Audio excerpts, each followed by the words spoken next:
Pois bem, então vamos lá, dando continuidade ao nosso curso Teoria Geral dos Contratos. Teoria Geral dos Contratos. Isso aqui, como eu mencionei já para vocês, é a parte inicial do meu livro, Introdução ao Estudo dos Contratos. A primeira parte é a Teoria Geral, depois Contratos em Espécie, e é uma apostila sobre toda a teoria geral dos contratos. Vejam que é uma apostila com cerca de 100 páginas. A gente não vai conseguir abordar ela ponto a ponto, de modo mais detido, porque a gente não tem tempo aqui. A gente tem mais 2 encontros para tratar da teoria geral, mas dá para a gente ver muita coisa. Então, a gente vai dar um ritmo mais dinâmico, mas está aqui, Teoria Geral dos Contratos. Primeiro, a gente já mencionou isso na nossa primeira aula do curso aqui, nesse semestre. A gente, lembram quando a gente olhou, fez uma análise do Código Civil como se fosse uma linha do tempo da vida, né? Para a gente perceber a natureza das obrigações enquanto o primeiro livro da parte especial do Código Civil. E dentro desse grande livro, há um capítulo menor, há um capítulo inserido, que é o capítulo dos contratos. Então, o contrato nada mais é do que uma espécie de obrigação. Se a gente olhar o índice do Código Civil, a gente já sabe que contratos aqui no sistema brasileiro, ele é uma espécie de obrigação. O contrato, ele nada mais é do que um dos trechos do livro, do primeiro livro da parte especial do Código Civil, que é o livro das obrigações. Um livro enorme, né, com quase 1000 artigos, e depois da Teoria Geral das Obrigações, a gente tem lá a parte de contratos, iniciando com a Teoria Geral dos Contratos. Então, obrigação, assim como todo contrato, é uma relação intersubjetiva de crédito entre um credor e devedor. Então, a gente já viu esse conceito, vocês já sabem, e para deixar aqui um conceito em relação a contrato, deixa eu ver aqui na frente, eu fico com o conceito do professor Paulo Nallen, de que contrato é uma relação jurídica subjetiva, nucleada pela solidariedade constitucional. Olha só a importância que o professor Paulo Nallen dá para o que a gente chama de função social do contrato. Função social do contrato.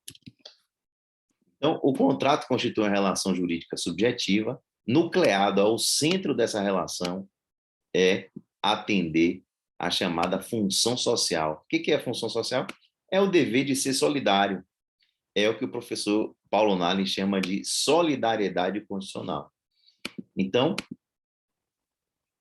contrato é a relação jurídica subjetiva, nucleada pela solidariedade, destinada à produção de efeitos jurídicos existenciais e patrimoniais. Maravilha. Você pode negociar através de um contrato não só direitos patrimoniais, mas também você pode fazer negociações envolvendo direitos seus existenciais, como, por exemplo, o direito da imagem. Esse direito da imagem é um direito da personalidade e você pode fazer um contrato de cessão de imagem, né? Explorar economicamente aquele direito da personalidade. Então, o contrato ele serve para regular não só o trânsito jurídico de direitos patrimoniais, mas também o exercício de alguns atributos de direitos da personalidade. Então, está aí conceito de contrato pelo professor Paulo Nallen. Antes eu passei aqui rápido, meus amigos, mas depois vale a pena para vocês lerem. Eu fiz uma espécie de uma síntese sobre o que é o direito obrigacional. Depois vocês dão uma lida aqui, que a gente começou aqui, né? Noções gerais sobre obrigações. O que é o direito obrigacional? As principais classificações do direito obrigacional, que é importante a gente ter essas noções, né? E depois eu trato aqui da abordagem do contrato pela teoria do fato jurídico. Teoria do fato jurídico é um tema muito importante de teoria geral do direito civil, que é uma classificação dos acontecimentos relevantes para o direito. E dentro da teoria do fato jurídico, a gente percebe que o contrato nada mais é do que um negócio jurídico. O contrato é um ato jurídico em que as partes podem escolher os efeitos jurídicos livremente. Elas negociam livremente os efeitos jurídicos desses acontecimentos relevantes para o direito. Aí nós chamamos de negócio jurídico, cujo exemplo clássico é contrato e testamento. Contrato e testamento são espécies clássicas de negócio jurídico. Beleza? Então, sobre o viés da teoria do fato jurídico, o contrato é um negócio jurídico. Então, feitas essas lembranças da teoria geral do direito civil e traçando um conceito para o contrato, né? Está aqui o conceito do professor Paulo Nali. A gente tem que compreender a teoria geral dos contratos a partir justamente desse viés aqui, principiológico. E o primeiro princípio, o princípio norteador da disciplina direito dos contratos é o princípio da função social. É o princípio da função social do contrato. É o princípio norte das relações obrigacionais como um todo, né? Na verdade, nosso ordenamento como um todo, ele é, vamos dizer assim, regido por dois sóis. Um é a dignidade da pessoa humana e outra é a função social do contrato. Aliás, a função social do contrato, ela deriva da dignidade da pessoa humana, no final das contas. Mas há uma divisão doutrinária. E o que quer dizer função social do contrato? Nada mais, nada menos. As relações contratuais, elas precisam atender os interesses das partes, mas também precisam atender a sua função social, precisam atender o seu dever de ser solidário. Quando a gente contrata, a gente não pode pensar mais só no nosso próprio interesse particular naquele contrato, mas o interesse de toda a coletividade. Como assim, professor? Ao contratar, você tem que atender interesses privados, mas também você deve respeito ao meio ambiente. O contrato não pode ser bom para ambas as partes e poluir o meio ambiente. Esse contrato não respeita a sua função social. Por isso é um contrato que pode ser, inclusive, anulado pelo poder público, pelo judiciário, né? Um contrato que não observa a função social dele, porque ele acaba acarretando poluição não autorizada do meio ambiente, é um contrato que não respeita a sua função social. Vai caber, inclusive, perdas e danos, né, para toda a sociedade, através de ação civil pública movida pelo Ministério Público, enfim. Função social é ser bom para as partes, mas também respeitar o meio ambiente, respeitar a dignidade da pessoa humana, respeitar a boa-fé objetiva, respeitar o valor social do trabalho. Então, vejam que respeitar a função social, atender a função social o acordo é bom para as partes, mas também é bom para a coletividade. Beleza? Então, isso é que é função social. A gente faz um texto aqui sobre a função social, e a função social é uma norma tão importante, é uma norma cogente, como a gente menciona, as normas de ordem pública. Quem diz isso é o próprio Código Civil, no artigo 2035, parágrafo único. Se vocês forem lá, vocês vão perceber que função social é norma de ordem pública, ou seja, de aplicação obrigatória. Então, o juiz, quando ele percebe que um contrato não respeita a função social, ele tem que obrigatoriamente fazer valer a norma e intervir naquele contrato. Então, se um contrato por exemplo, ele é muito bom para uma parte e leonino para outra parte, o Poder Judiciário pode rever? Pode. Por quê? Porque esse contrato não atende à função social. A função social é ser bom para a coletividade, mas ser bom também para as partes, produzir um equilíbrio na relação entre as partes. O contrato ele não pode ser só bom para um sujeito e muito ruim para o outro. Ele não pode só favorecer patrimonialmente uma parte e empobrecer demasiadamente a outra parte. Então, o contrato que atende à função social, ele deve ser revisado de ofício pelo juiz. Por quê? Porque essa norma é uma norma de ordem pública. É uma norma cogente, é o que diz o artigo 2035, parágrafo 1. E quando um contrato não observa a sua função social, quando ele é apenas bom para uma das partes, ou ele fere o meio ambiente, ou ele viola algum outro valor relacionado à dignidade da pessoa humana, o juiz deve, de ofício, declarar a nulidade do contrato com base no artigo 116, 6 e 421 do Código Civil. O que é que diz esse artigo 116? Só lembrando, são as causas de nulidade do negócio jurídico. E aí diz o artigo 116, é nulo o negócio jurídico quando? Inciso 6, contrariar norma expressamente. É o caso. O artigo 2035 do Código Civil ele diz: nenhuma convenção prevalecerá se contrariar a função social dos contratos. Ou seja, o Código diz, nada pode se sobrepor à função social. Então, quando algo se sobrepõe, o juiz tem um dever de ofício, mesmo que a parte não suscite isso no processo. O juiz percebendo, poxa, a parte aqui pediu, enfim, que eu analisasse determinado aspecto do contrato, mas eu estou vendo aqui que essa cláusula de juros do contrato é abusiva, completamente abusiva.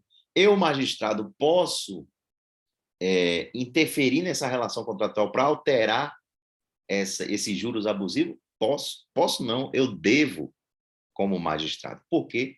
Porque função social é uma norma de ordem pública e nenhuma convenção prevalecerá se contrariar a função social dos contratos. Então, é muito importante. Isso aqui traduz a importância do respeito à função social. Agora, para espanto de todos nós, nos contratos bancários, é vedado ao julgador conhecer de ofício a abusividade das cláusulas. Olha só, tem uma súmula do STJ, uma súmula até antiga, que diz o seguinte: olha, se o contrato for de banco, de instituição financeira, o juiz, mesmo que ele perceba uma abusividade, ele não pode declarar aquela abusividade de ofício. Veja só, olha que proteção às instituições bancárias. Qual é a justificativa, professor, dessa súmula? Boa pergunta. Boa pergunta. Ninguém sabe lhe dizer isso na doutrina. Essa súmula é muito criticada porque é um tratamento especialíssimo com a instituição bancária, sem o menor sentido. Poxa, o juiz pode, em qualquer relação contratual, rever de ofício o pacto, mas se for um contrato bancário, ele não pode rever de ofício. Por quê?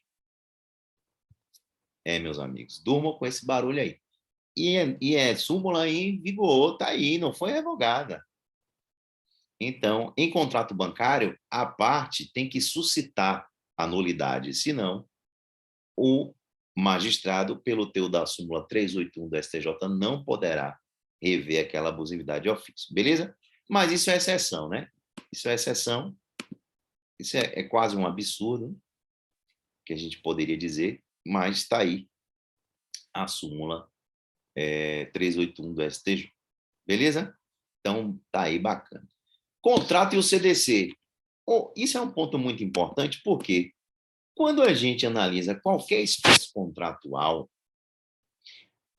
e a gente vai aplicar técnica jurídica, a primeira coisa que a gente tem que fazer é saber se aquele contrato é um contrato de consumo ou um contrato paritário. O que é o contrato paritário? É aquele contrato em que as partes estão em igualdade de condição, em que não há uma parte mais fragilizada que a outra, não há uma parte vulnerável na relação jurídica, e que será regulada pelo Código Civil. o Código Civil, ele é como se fosse um grande guarda-chuva, que o que não for regulamentado por lei especial, ele é abarcado pelo Código Civil. Então, para a gente saber, por exemplo, se um contrato de compra e venda vai ser regido pelas regras que estão no Código Civil ou no CDC, Código de Defesa do Consumidor, a gente tem que distinguir, primeira coisa, distinguir, esse contrato é um contrato de consumo. Por quê? Porque quando a relação é a relação de consumo, nós temos uma parte mais fragilizada, que é o consumidor, né? O consumidor, ele tem várias espécies de vulnerabilidades.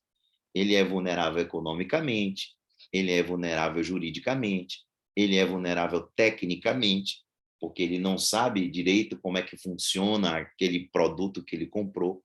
Então, o consumidor, ele tem uma série de deficiências em relação ao fornecedor do produto e serviço, que faz com que o legislador criasse, por um comando constitucional, uma norma específica para proteger essa relação. Consumidor, fornecedor de produtos ou serviços de consumo, que é o CDC. Surge o CDC, então, em 1990, a Lei 8.078, para regular toda a relação que for uma relação de consumo. Opa, relação de consumo, eu vou aplicar o CDC. Ao invés de procurar o juizado cível, né, o juizado especial cível, se a relação for de consumo, eu vou procurar o juizado de defesa do consumidor. Professor, como é que a gente faz para saber se a relação é de consumo ou não? A relação é de consumo ou não, e aí eu já vou antecipando aqui, né, na nossa apostila, se estiver presente, se forem dois elementos, são basicamente dois elementos. Tem a presença de uma figura chamada consumidor. Quem é consumidor? É aquela pessoa que adquire um produto ou um serviço como destinatário final naquela cadeia de consumo. Destinatário final é aquela pessoa que vai pegar o bem e comprar para utilizar para si mesmo. Ela não vai revender. Ela não vai importar, não vai fabricar. Ela vai comprar aquilo para si próprio, como destinatário final.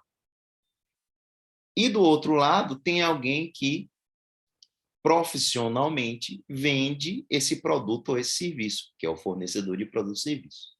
Se a gente tiver a presença dessas figuras, nós temos uma relação de consumo. E essa teoria que eu acabei de mencionar é a teoria finalista, que é a teoria adotada aqui no Brasil para identificar uma relação de consumo. Consumidor é aquele destinatário final do produto ou serviço. Então, por exemplo, se eu me dirijo a uma concessionária da Honda e adquiro um carro lá, um Honda Civic, sei lá, um carro da Honda, essa relação minha, Marcelo, pessoa física, com a Honda, a concessionária, é uma relação de consumo. Por quê? Porque eu compro o carro dela para meu uso pessoal, para transitar, para ir para o trabalho, enfim. Agora, quando a concessionária Imperial, por exemplo, da Honda, compra, ela encomenda da fábrica Honda um lote com 30 Honda Civics e ela faz esse pedido para poder revender para um destinatário final. Pergunto a você, esse contrato de fornecimento de 30 Honda Civics entre a fabricante e a concessionária Imperial é uma relação de consumo? Não. Por que não? Porque, neste caso, a concessionária não é a destinatária final daquele automóvel, daquele produto. Ela está comprando para revender. Ela está comprando para passar para um destinatário final. Ela é apenas um dos pontos naquela cadeia de produção do bem, que envolve produtor, importador, revendedor, enfim. É uma cadeia que pode ser bem complexa. Mas, neste caso, a Imperial não vai ficar com o carro, então ela não é consumidora. Então, nós vamos aplicar o CDC para dirimir qualquer demanda entre a Imperial Honda e a fábrica da Honda? Não, nós vamos usar o Código Civil. Perceberam, então, a importância da gente saber se um contrato é regido pelo CDC ou pelo Código Civil? Porque vai atrair um sistema consumerista, se for o caso do contrato de consumo, ou nós vamos nos valer das regras do Código Civil para resolver aquela questão. Beleza? Então, CDC e contrato. A gente não pode confundir, então pode achar que todo contrato, por exemplo, de compra e venda é um contrato de consumo, que às vezes não é, pode não ser.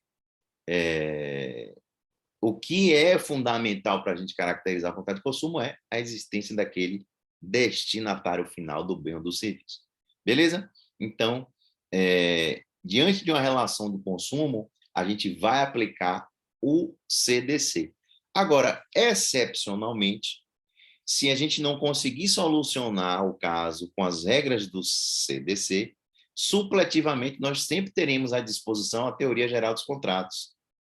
Por isso que é muito importante a gente estudar aqui a teoria geral dos contratos com bastante atenção, porque as regras que a gente vê na teoria geral, elas se aplicam não só para as espécies contratuais regidas no pelo Código Civil, mas também regidas por outros ramos que lidam com o direito contratual. Por exemplo, o CDC, Código de Defesa do Consumidor. Outro exemplo, os contratos administrativos que vocês vão estudar lá em direito administrativo, eles também têm que respeitar as regras da teoria geral dos contratos, a função social. Então, por isso que é importante a gente fazer essa distinção, né, da natureza do contrato para saber qual é a legislação que vai se aplicar. Beleza? Sobre o tema, tem algumas súmulas importantes que eu vou pedir para depois vocês darem uma lida aí. Depois vocês vão ver com calma os detalhes, né, da apostila. A gente vai dar um ritmo mais acelerado, porque a gente tem o encontro de hoje e o da próxima semana apenas para a gente finalizar. Então, depois vocês fazem uma leitura aqui da apostila com mais calma. Beleza. Ô, professor, Diga.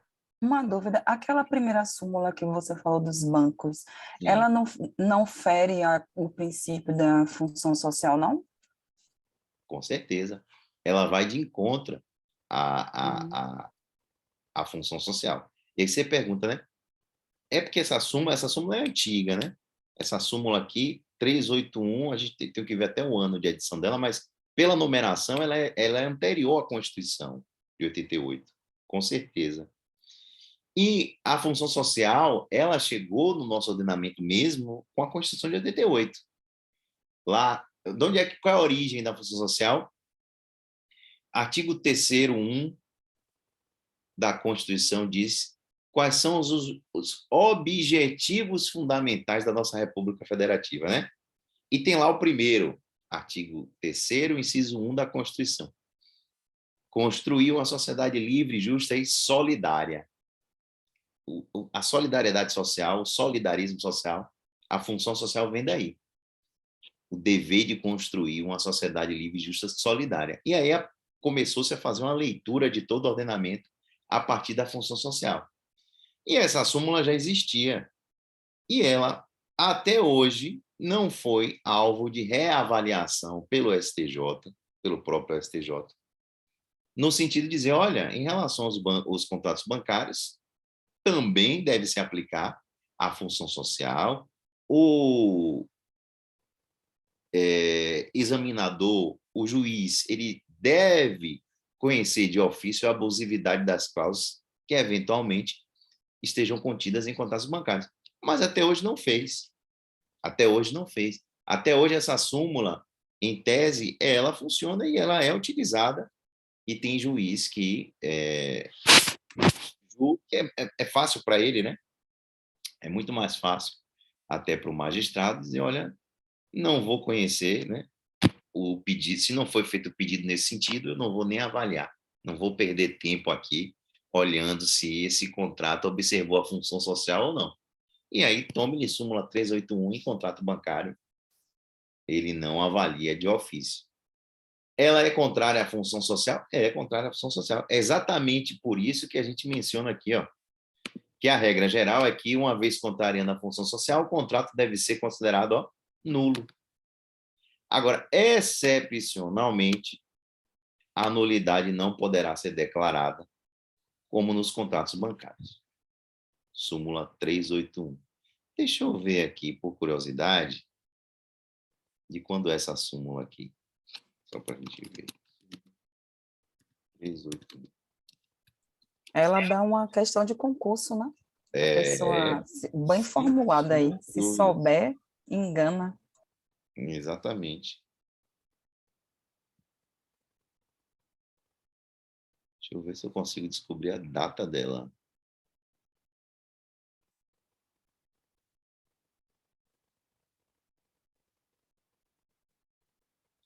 A internet aqui tá lenta.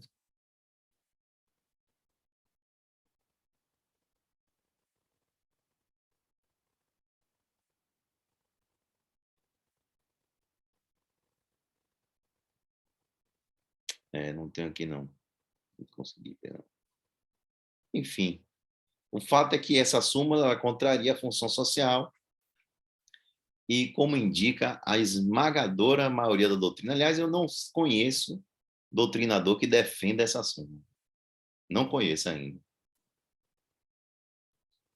Flávio Tartus, Cristiano Chaves, todo mundo realmente fica indignado com a súmula 381, que é uma falha, né, sistêmica.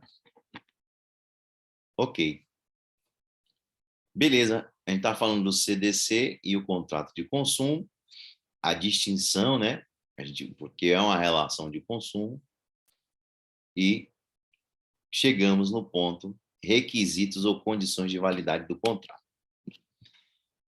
Amigos, contrato é o que a gente já viu? Negócio jurídico. Contrato é um negócio jurídico. É uma manifestação de vontade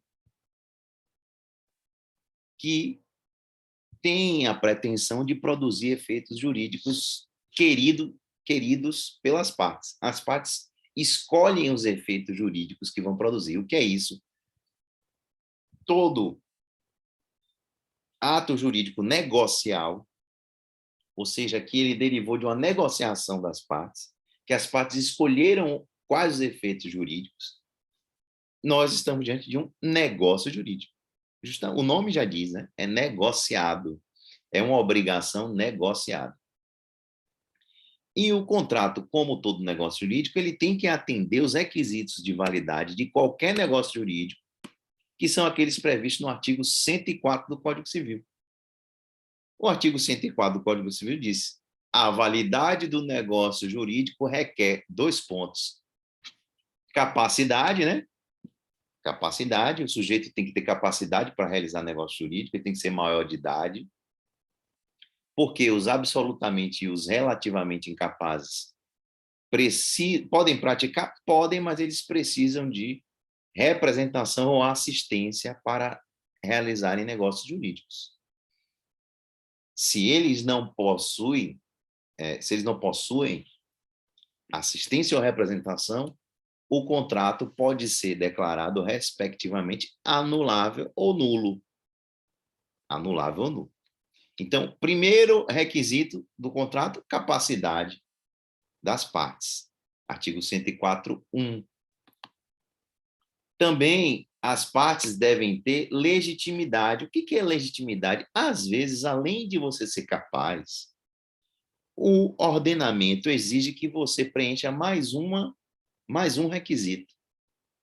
É uma espécie de capacidade especial para determinado ato, para a prática de determinado ato. Chama-se legitimidade.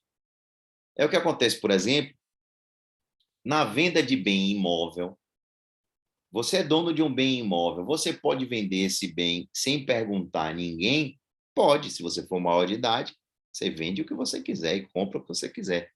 Mas se você for casado no regime de bens de comunhão, né, comunhão de bens parcial ou total, vai ser necessário que, para vender um imóvel, você tenha o consentimento de seu cônjuge.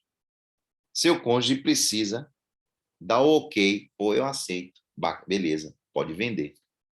O que é esse consentimento do cônjuge? Esse ok, pode vender, é legitimidade.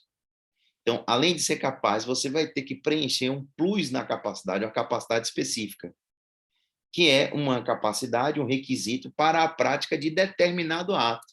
Veja bem, você é maior de idade, você tem capacidade genérica, mas se você vende um imóvel sem autorização do seu cônjuge, lhe falta legitimidade para a prática desse ato. Esse ato é anulável, pode ser anulado. Beleza? Então, capacidade genérica, legitimidade, que é o que a doutrina também gosta de chamar de capacidade específica. Também é requisito, isso aqui seguindo o artigo 104 do Código Civil, ó, consentimento. O consentimento válido a pessoa tem que dizer a pessoa dizer a vontade dela, de vontade livre, espontânea e de boa fé, né? O consentimento ele tem que ser livre, espontâneo e de boa fé. A pessoa não pode ser forçada a realizar um contrato. Esse contrato ele pode ser anulado se a pessoa foi forçada a assinar. Se a pessoa estava de má fé ao realizar o contrato, também ele pode ser anulado. Enfim, o consentimento envolve a manifestação de vontade livre, espontânea e de boa fé. Beleza? Esses são os requisitos subjetivos ligados ao sujeito. Ligados aos sujeitos que fazem contrato. Mas também nós temos os requisitos objetivos ligados ao objeto. Também é o artigo 104. Está tudo no artigo 104, os requisitos de validade. Quais são os requisitos objetivos? O objeto tem que ser lícito, né? A gente não pode firmar um contrato que tenha um objeto ilícito. Não pode. Não posso dizer, vamos fazer um contrato de fornecimento de cocaína para a minha banquinha de coca que eu tenho na porta da faculdade. Isso é um absurdo. Pode? Não pode. Objeto ilícito. Contrato nulo, completamente nulo. Mas, além de ser lícito o objeto, ele também tem que ser possível. Né? Lembrem-se, né? O objeto tem que ser lícito, possível, determinado ou determinável. Então, além de lícito, tem que ser possível. O que é possível é haver possibilidade de realizar aquele contrato. Essa possibilidade pode ser física ou jurídica. Por exemplo, possibilidade física. Eu dou um exemplo aqui, ó. É impossível você exigir a condição de um contrato em que uma pessoa, por exemplo, tem a obrigação de tocar em Marte sem tirar os pés da Terra. Vou lhe doar um carro quando você tocar em Marte sem tirar os pés da Terra. Não existe, né? O objeto é impossível, essa condição é impossível. Essa condição não existe. Então, o objeto, além de ser lícito, ele tem que envolver uma possibilidade fática e jurídica de sua realização. Bem como o objeto ele tem que ser determinado, né? Determinável ou determinado. Não existe contrato sobre objeto indeterminado. Não existe. A gente tem que determinar o que a gente está negociando. Regra geral, essa determinação ela é absoluta. A determinação faz com que todo contrato ele tenha que ter um objeto específico sendo negociado. Você sabe o que você está negociando. Eu estou comprando um carro Honda Civic. Eu estou fazendo, sei lá, na matrícula na faculdade específica com tais matérias. Então, o objeto dos contratos, eles são, regra geral, determinados. Mas pode ser determinável também. Ou seja, exemplo, compra e venda de safra futura. É possível que as partes realizem uma compra e venda de safra em que se delimite pelo menos assim quantidade mínima a ser colhida. Você não sabe ainda quantas sacas de feijão ou de café o seu fornecedor vai colher, mas você faz um contrato de compra e venda de safra futura, cujo objeto, no caso aí, é determinável. Você diz, olha, eu quero o café da linha arábica e pelo menos a gente tem que colher 1.000 sacas de café. Beleza? Beleza. Pode ser mais, pode ser 2.000, 5.000. É possível que o objeto seja determinável? Sim. Que o objeto determinável é aquele que, quanto a espécie ele foi delimitado, mas quanto à quantidade, por exemplo, ele há uma margem. Mas sempre há uma determinabilidade no objeto do contrato. Não dá para ser indeterminável o objeto. Beleza? Então, são esses os requisitos de qualquer negócio jurídico e, por consequência, dos contratos. Agente capaz, legitimidade, consentimento. Elementos subjetivos. Elementos objetivos, licitude do objeto, possibilidade e determinação. Beleza? Se o contrato diz respeito a qualquer um desses elementos dos requisitos objetivos, dos pressupostos objetivos, o contrato é nulo. Beleza? Atenção, ó, isso é muito importante até, uma dica para vocês. Quando o problema está no objeto, a consequência é invariavelmente a nulidade. Quando o problema está no objeto, o contrato é invariavelmente nulo. E quando o problema está no sujeito, professor, nos requisitos subjetivos, aí pode ser que ele seja nulo e pode ser que seja anulável. Vocês lembram, né, dessa diferença de nulo e anulável? Professor, explique aí direito. Por exemplo, vamos ver aqui o primeiro requisito, capacidade genérica. Quando um negócio jurídico é praticado por um absolutamente incapaz, sem representação, qual é a consequência? Nulidade. Nulidade. Quando um absolutamente incapaz realiza um negócio jurídico sem representação, a consequência é a nulidade. E quando um relativamente incapaz, uma pessoa de 17 anos, realiza um negócio jurídico sem assistência, o que acontece aí? É uma causa de anulabilidade. Anulabilidade é um vício menos grave. Opa! Quando o problema é tão grave que afeta toda a coletividade, normalmente este vício é uma causa de nulidade. É uma causa de nulidade. Quando esse vício, entretanto, ele é um vício que diz respeito apenas às partes envolvidas, e isso é política legislativa, né? Professor, quem é que vai dizer isso? É o código que diz. O código entende que se a pessoa pratica um negócio com 15 anos de idade, sem representação, a consequência é nulidade, mas se essa pessoa tem 17 anos e praticou o mesmo negócio jurídico sem assistência, a consequência é a anulabilidade. É um vício menos grave. A anulabilidade é um vício que convalida com o tempo. O interessado normalmente tem um prazo para alegar aquela anulabilidade, senão o negócio fica bom. Se dentro de um prazo o interessado não levantar, opa, esse negócio é anulável, o que vai acontecer? Ele vai convalidar. Mas a nulidade não. A nulidade não convalida nunca. De um modo geral, né? Nulidade não se aproveita. A gente vai ver que a nulidade ela pode até o magistrado ele pode até aproveitar, mas ele pode aproveitar com a outra roupagem aquele negócio jurídico nulo. O que é nulo é imprestável, o que é anulável é algo que pode ser ainda aproveitado pelo direito. Beleza? Todas essas duas são casos de anulabilidade. Então, percebam, o problema é no sujeito, pode ser um problema que gere a anulabilidade ou a nulidade. Aí depende, eu tenho que analisar. E se o problema for no objeto? Se o problema for no objeto, a consequência necessariamente é a nulidade. Beleza? Uma dica aí, viu? Para vocês. Alguém tinha alguma... Viu uma mão? Não, fui eu que levantei, professor Márcio. Mas aí você fazendo essa diferenciação entre objeto e aí já resolveu. Eu ia perguntar se no caso do cônjuge é nulo ou anulável. É anulável. No caso do cônjuge, é anulabilidade.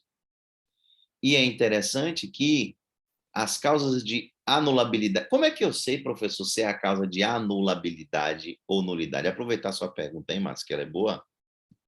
E eu sei que esse tema que a gente está vendo é um tema chamado teoria das invalidades. Teoria das invalidades. Que nada mais é do que compreender o que é nulidade e o que é anulabilidade. É perceber que o vício para o negócio jurídico, ele tem duas categorias, uma mais grave, que gera nulidade, e uma menos grave, que gera anulabilidade. Professor, e quando é que eu sei que a consequência do desrespeito daquela norma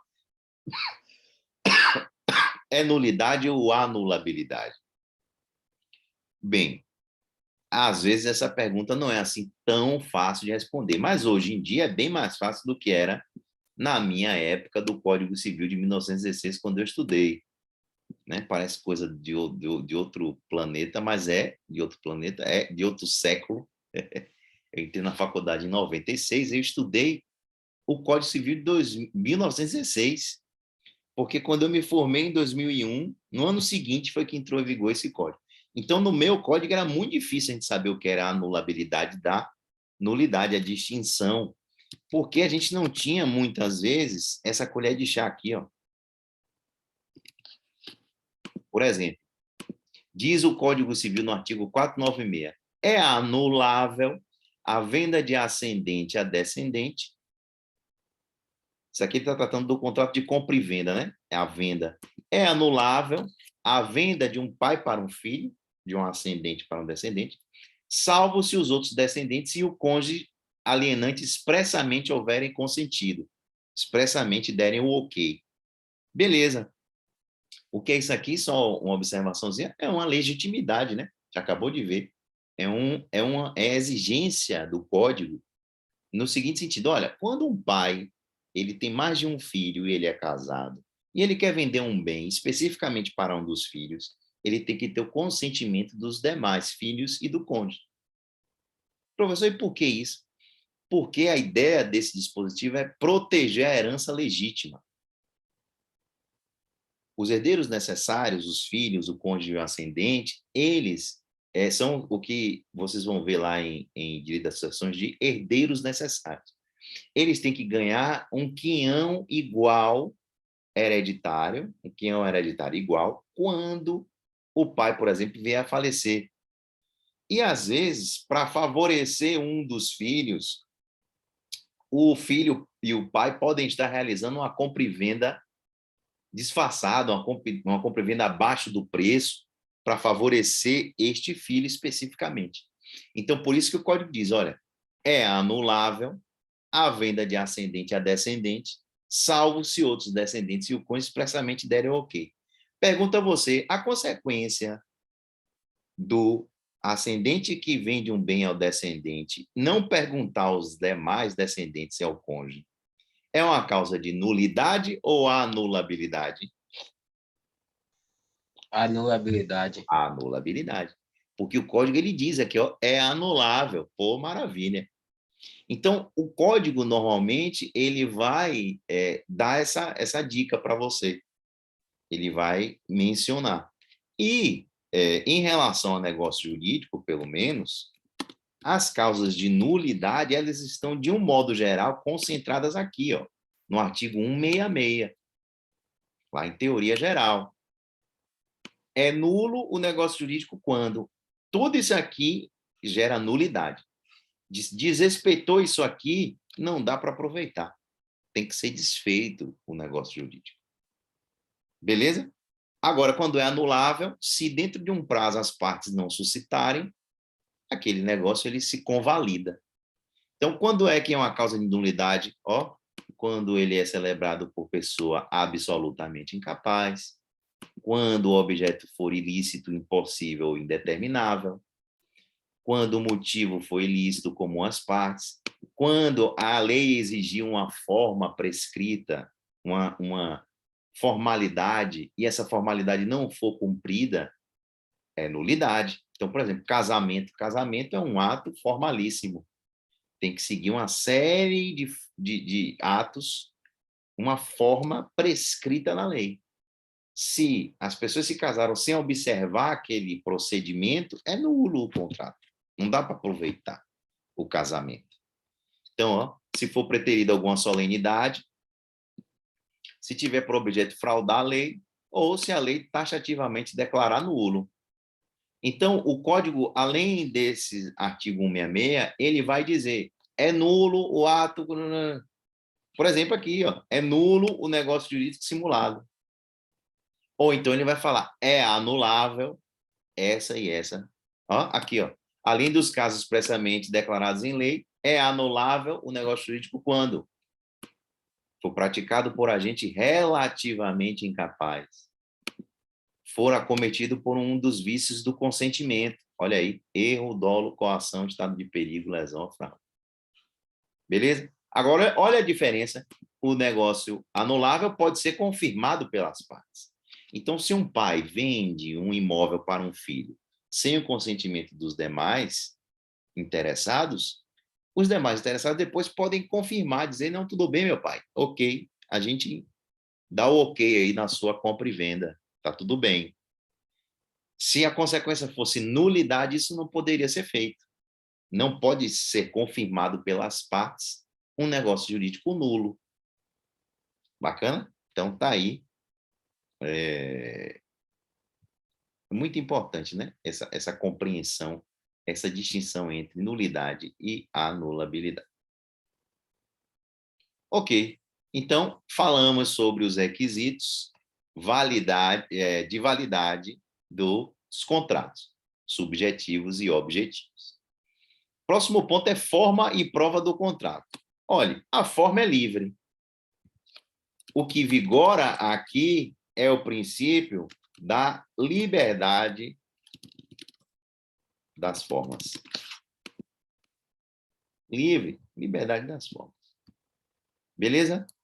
É o que diz o artigo 107 do Código Civil. A validade da declaração de vontade não dependerá de forma especial, salvo se a lei expressamente exigir. Então, com a regra geral, não tem uma forma especial. Eu posso fazer uma compra e venda verbal? Posso. Por escrito? Posso. Porque a lei não exige isso. Não exige, tem que ser dessa forma, especificamente dessa forma.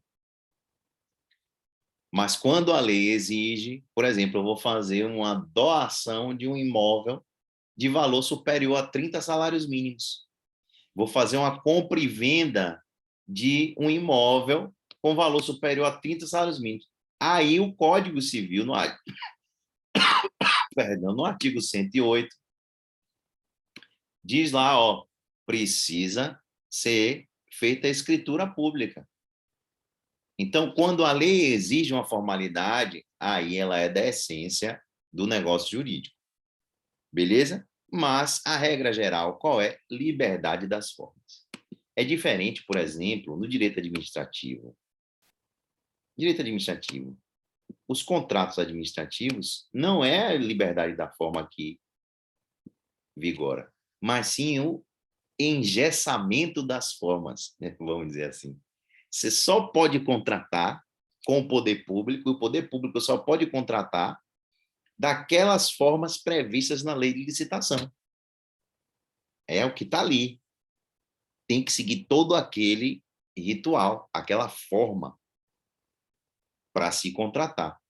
Mas aí é estudado lá em direito administrativo, é outra lógica jurídica. O que vigora para a gente aqui em direito privado é o quê? Liberdade das formas. Beleza? E quanto à prova? A prova do contrato, ela pode ser feita de qualquer forma também. Pode ser feita de qualquer forma.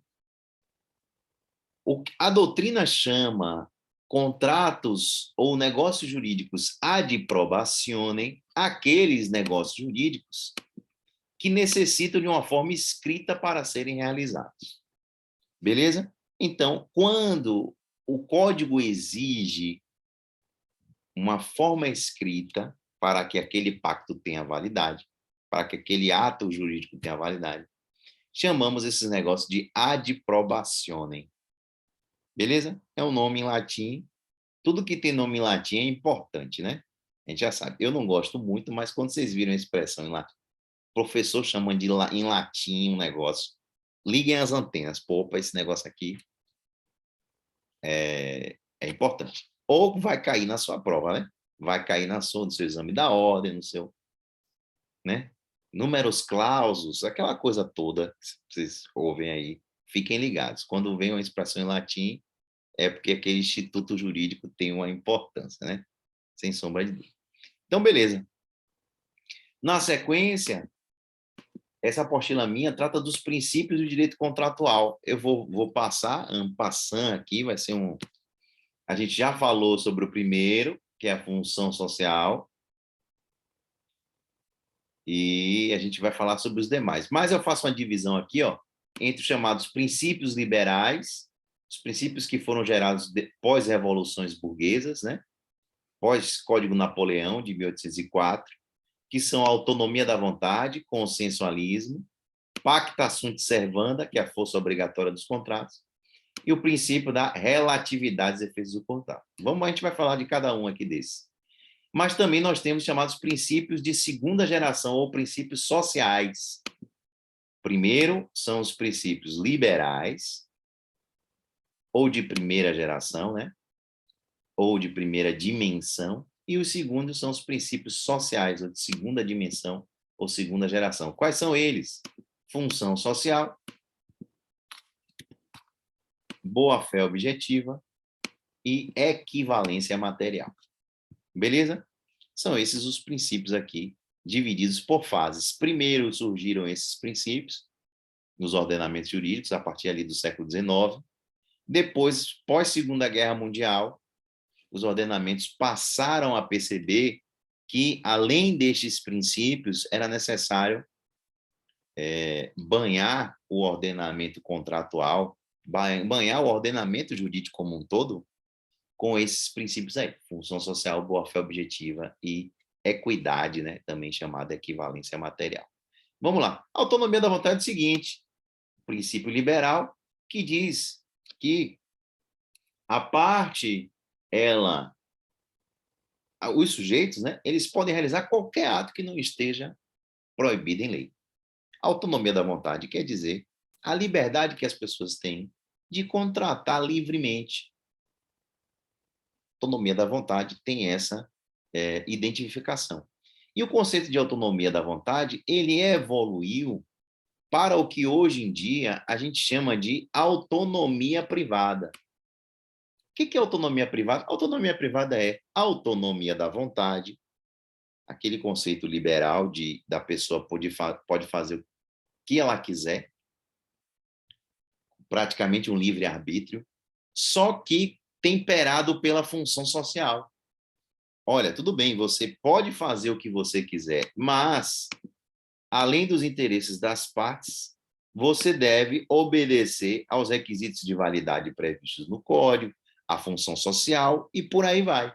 Então, a autonomia privada a parte tem ampla possibilidade de fazer o que quiser, de acordo com sua autonomia, mas essa autonomia deve respeitar os interesses sociais. Isso é que é a autonomia privada. Então, a autonomia privada é uma evolução do conceito de autonomia da vontade.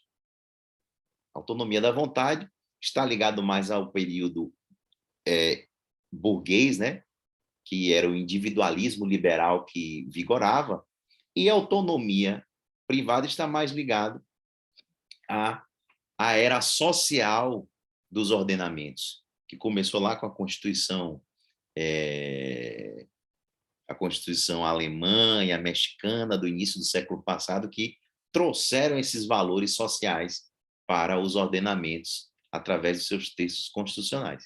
Então, a autonomia privada é isso. A autonomia privada é a autonomia da vontade banhada pela função social dos contratos. E o que é a função social? A gente já viu, já conhece. Função social é o dever de ser solidário. Você tem o dever de realizar um pacto bom para você, bom para outra parte e bom para a coletividade como um todo. Então, a função social dos contratos é um princípio tão importante que ele interfere na realidade contratual mesmo contra a vontade das partes. Flávio Tartucci tem uma alegoria muito interessante que diz que a função social é como se fosse uma agulha que pode penetrar na bolha da relação negocial. A relação negocial, que nos estados liberais ninguém podia se meter, o Estado não podia intervir, e aí, entre o forte e o fraco, não sei se vocês conhecem essa frase de Lacordaire, um pároco francês, que um jurista, né, e um pároco francês muito inteligente, que tem uma frase, o pessoal do direito do trabalho gosta muito, que diz o seguinte: entre o forte e o fraco, é a liberdade que escraviza e a lei que liberta. O que quer dizer ele com isso? Entre o forte e o fraco, quando você deixa eles negociando livremente, a liberdade deles em negociar sem nenhuma regra naquela relação, sem nenhum limite, vai fazer com que o forte escravize o fraco. Entre o forte e o fraco é a liberdade que escraviza e a lei que liberta. Se você deixa empregado e empregador sem regras de direito do trabalho, naturalmente o empregador ele vai acabar escravizando o empregado. São as regras de direito do trabalho que dão limite a isso, que fazem a função social valer, dizer o seguinte: olha, espera aí, você tem que ter um salário mínimo para dar por mês, tem horas máximas a trabalhar por dia. Essa relação tem que ter limite, essa liberdade de contratar. Então, a liberdade que era absoluta de contratar na era liberal, na era social, que é o momento que nós vivemos hoje em dia, o momento atual, isso não tem nada a ver com socialismo, viu? Socialismo é outra coisa. Estado social de direito é o estado que nós vivemos. Estados Unidos são estado social de direito, enfim, Alemanha, México, Portugal.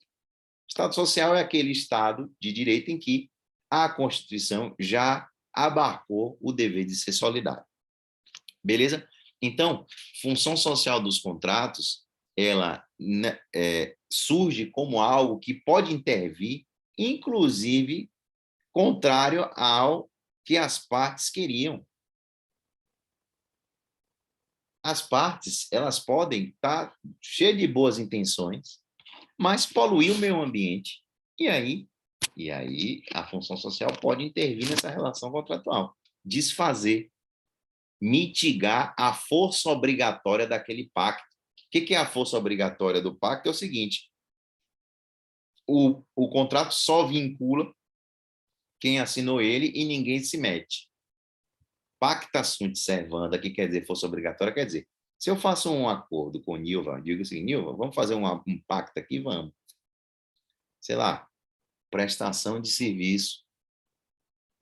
Ela vai me dar aula aí de francês, um exemplo. Esse contrato vincula só quem? E a minha é ela, só. Né? Eu não posso pedir uma outra pessoa para dar aula. Ele não pode vincular terceiro. Essa é uma característica dos contratos. Né? Ele é um princípio que produz efeitos coercitivos apenas entre as partes que assinaram ele. Beleza. Então, ninguém se mete. A relação contratual ela é endógena, é entre aqueles sujeitos que manifestaram consentimento válido. Mas a função social é tão importante que ela pode intervir nessa vontade dos dois, daquele eixo particular que realizou um contrato. Então, a função social ela veio para relativizar, inclusive, a força obrigatória dos contratos. Um contrato que não respeita a função social, ele pode deixar de ser cumprido.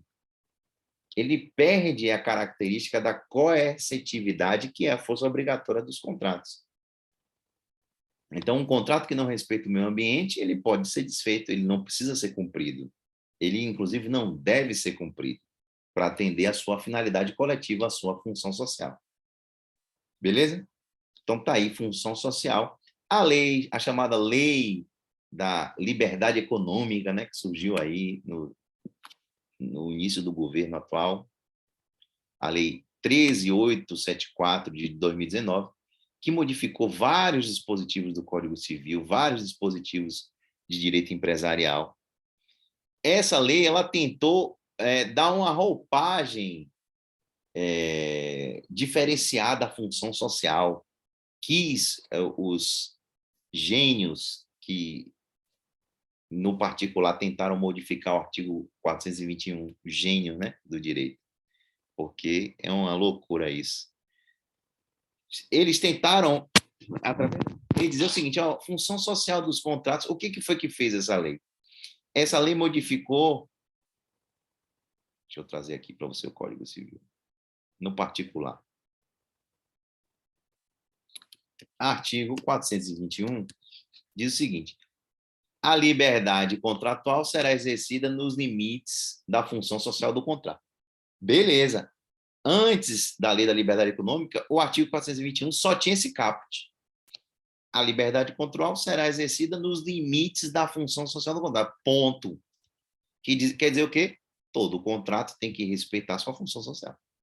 Aí veio a Lei da Liberdade Econômica, com viés liberal, querendo trazer a gente de volta para o século XIX, porque é essa que é a ideia da lei, auto-intitulada Lei da Liberdade Econômica, como se a gente precisasse de liberdade para negociar. Diz no parágrafo único, essa lei inseriu esse parágrafo único no Código Civil. Nas relações contratuais privadas, prevalecerão o princípio da intervenção mínima. Parece Napoleão falando. Parece o Código Napoleônico de 1804. Princípio da intervenção. Parece Napoleão querendo fazer a Revolução Burguesa, dizendo, olha, clero, nobreza, vocês não vão mais se intrometer nos nossos contratos burgueses, nos nossos contratos da nossa classe burguesa, que naquele momento foi importante, né, para dar aquela virada de página, né? Saiu ali ingressamos nas chamadas eras burguesas, né, com a Revolução Francesa, que foi o pontapé inicial, né? Entramos nos estados liberais, no iluminismo, beleza, é uma nova fase. Mas, com o passar do tempo, foi se percebendo que, entre o forte e o fraco, é a liberdade que escraviza e a lei que liberta. Intervenção mínima é algo que funciona para o forte, é algo interessante para o banco, que em plena pandemia tem lucro recorde. É para isso que funciona a intervenção mínima. E aí diz, nas relações contratuais, prevalecerão o princípio da intervenção mínima e da excepcionalidade da revisão contratual. Ora, aqui, quanta bobagem. Me perdoem os nossos nobres legisladores, porque eles também escrevem bobagem. Por que, professor, bobagem? Porque, olha, a função social sempre teve uma aplicação excepcional. Não pensem vocês que os julgadores, depois do Código Civil de 2002 ou da Constituição de 88, diante de todo o contrato, os magistrados fazem, vou refazer o contrato porque não atende a função social, vou anular o contrato. Isso sempre foi excepcional. Essa revisão sempre foi uma revisão excepcional. Então, o parágrafo único, incluído pela Lei da Liberdade Econômica, ele tenta dar um viés liberal em um ordenamento cuja Constituição diz que é um Estado social de direito, que é um Estado em que, primeiramente, vem o dever de construir uma sociedade livre, justa e solidária. Então, não tem como prevalecer intervenção mínima. O Estado vai intervir quando necessário, e isso é excepcional, sempre foi, porque continua vigorando a força obrigatória dos contratos, ela continua vigorando. A função social, ela não elimina, jamais eliminaria a liberdade de contratar, né? Jamais eliminaria a possibilidade das partes negociarem, mas, com as vênias necessárias, como eu deixo aqui na apostila, trata-se de modificação legislativa completamente anódina e desnecessária, pois apenas confirma o que existia, a aplicação pontual da função social. Aí eu faço algumas críticas aqui, né? Mas o fato aqui é um absurdo. O Congresso e o próprio o, o presidente, o Congresso, enfim, quem tem a caneta legislativa na mão,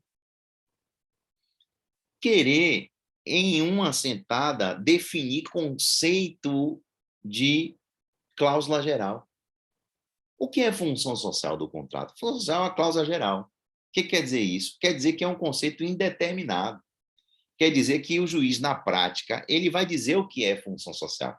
Tem que ter essa liberdade. Essa liberdade faz parte do instituto, da norma, princípio. Então, querer delimitar a interpretação de norma, princípio, por medida provisória, como foi feito, é um absurdo. Porque essa lei da liberdade econômica foi uma medida provisória que primeiro alterou conceitos fundamentais, ou tentou alterar conceitos fundamentais como a função social, e depois virou lei da liberdade econômica. Está aí com as críticas necessárias a essa alteração da função social. Mas o fato é que a função social ela vale tanto para dentro da relação jurídica, é o que a gente chama de eficácia interna, bem como para fora da relação contratual, é o que a gente chama de eficácia externa da função social.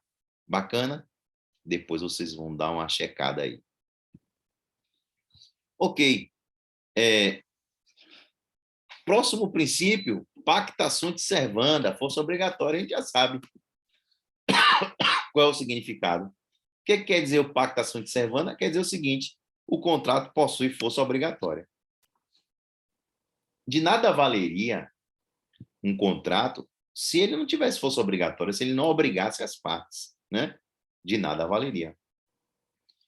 Então, um contrato sem força coercitiva, sem vincular as partes, seria mero protocolo de intenções. Se não vincula ninguém, se o inadimplemento não traz nenhuma consequência, por que eu vou cumprir o contrato? Não vou cumprir.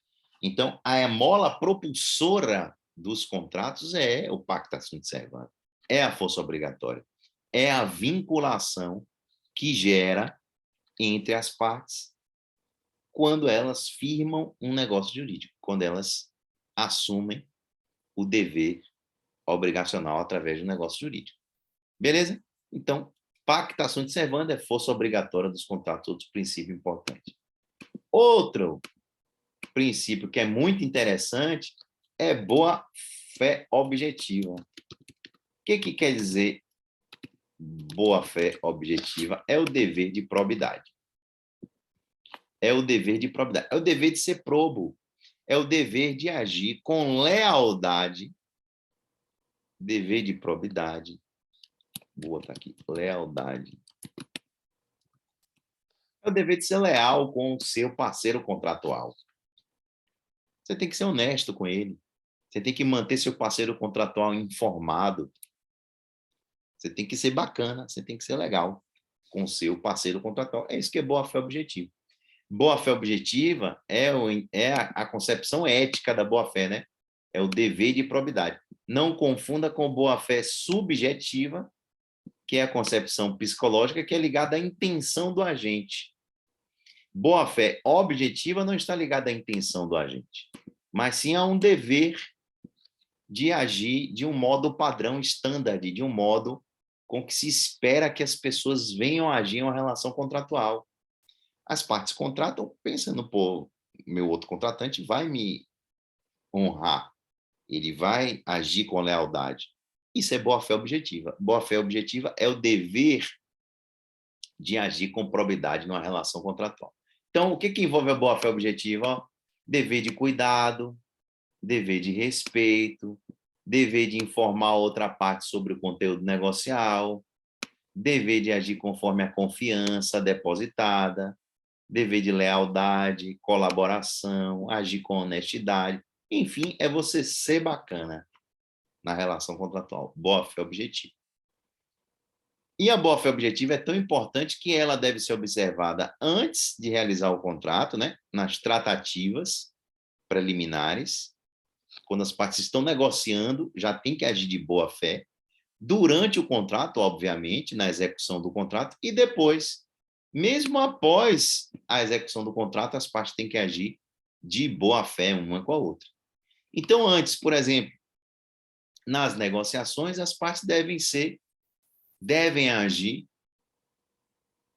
de boa fé, devem ser leais negociando.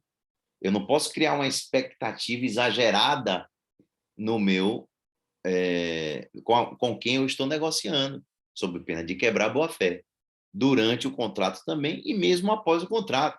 Vamos imaginar que uma pessoa comprou um eletrodoméstico em uma loja de departamento. Essa pessoa comprou dividido a geladeira de 10 vezes, não conseguiu pagar, o nome dela foi parar no SPC, no Serasa, que a loja de departamento colocou, beleza, tinha esse direito, mas a parte depois reuniu o dinheiro, o cliente, né, o comprador, e pagou pela dívida. Pagou pela dívida. Qual era a obrigação da loja de departamento quando o cliente paga pela dívida? Ligar, né, para o SPC Serasa e dizer, olha, tira o nome dessa pessoa aí da sua lista negra, porque ela já pagou a minha dívida. Beleza. Quando essa pessoa quita a dívida dela, o contrato não acaba? Acaba, né? O vendedor vendeu a geladeira, a parte pagou o valor total, tá quite, tá exaurido o contrato. Mas, se mesmo depois de exaurido o contrato, mesmo depois de pago o contrato, o vendedor daquela geladeira, ele não pede para retirar o nome do cliente do SPC Serasa, ele age com má fé. Ele não age com boa fé objetiva depois do contrato. Um exemplo de aplicação de boa fé objetiva, ó, mesmo após a execução do contrato, quando o fornecedor de produtos ou serviços não tira o nome do cliente do SPC ou Serasa, Cadastro de Proteção ao Crédito. Então, a boa fé objetiva, ela tem ampla aplicação, antes, durante e depois do contrato. Beleza? A gente tem aqui exemplos que eu já mencionei. E a boa fé objetiva, ela tem vários desdobramentos. O que quer dizer? A boa fé objetiva, ela é, como a gente já mencionou, né, um dever de ser leal. É um dever de não agir contraditoriamente. Porque você ser uma pessoa contraditória é você, no final das contas, ser uma pessoa desleal. Né? Se você age de determinado modo, você cria uma expectativa em um contratante e depois você muda aquele seu comportamento de uma hora para outra, repentinamente, você age contraditoriamente, você está quebrando a boa-fé objetiva, quebrando a expectativa legítima de que aquela pessoa tem em relação a você. E aí tem alguns desdobramentos da boa-fé objetiva que a doutrina faz uma divisão. Isso é coisa de alemão. São os alemães que fizeram essas divisões aqui. Supresso, surrexio. Na verdade, isso é antigo, mas os alemães que sistematizaram, né? Vedação do comportamento contraditório, Tucock, exceptio doli e do to mitigate the loss. Todas esses 10 dobramentos aqui, no fundo é a mesma coisa. No fundo é o respeito à boa-fé objetiva que foi quebrado de alguma forma. Respeito à boa-fé objetiva. Beleza? Venire contra facto próprio, analisando rapidamente esses 10 dobramentos da boa-fé objetiva, o que é venire contra facto próprio? É o comportamento contraditório. Venire contra facto próprio quer dizer vir contra um fato próprio, ou seja, ir de encontro ao que você mesmo fez. Né? Venire contra facto próprio. É a vedação do comportamento contraditório.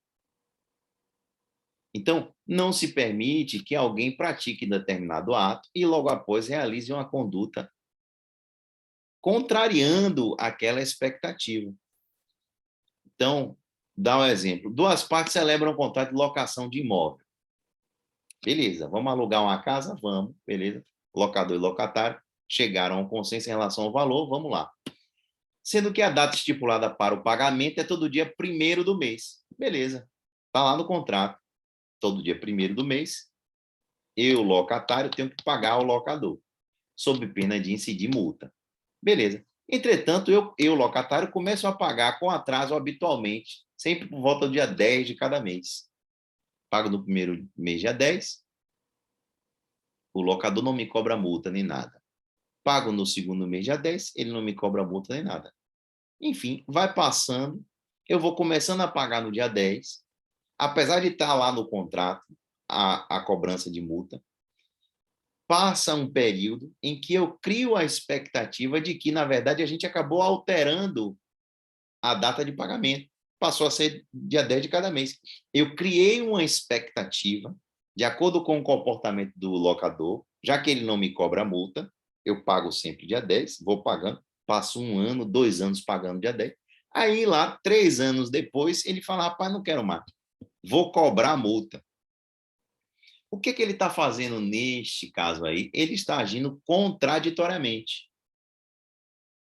É um exemplo de venire contra facto próprio, vir contra o fato próprio. Ou seja, a pessoa que passou anos, passou um período grande, sem cobrar do locatário nenhuma multa, de repente, anos depois, ele resolve cobrar multa e juros, esse comportamento é contraditório. Esse comportamento ele veda a expectativa que foi criada naquela relação contratual, naquela relação jurídica. Beleza?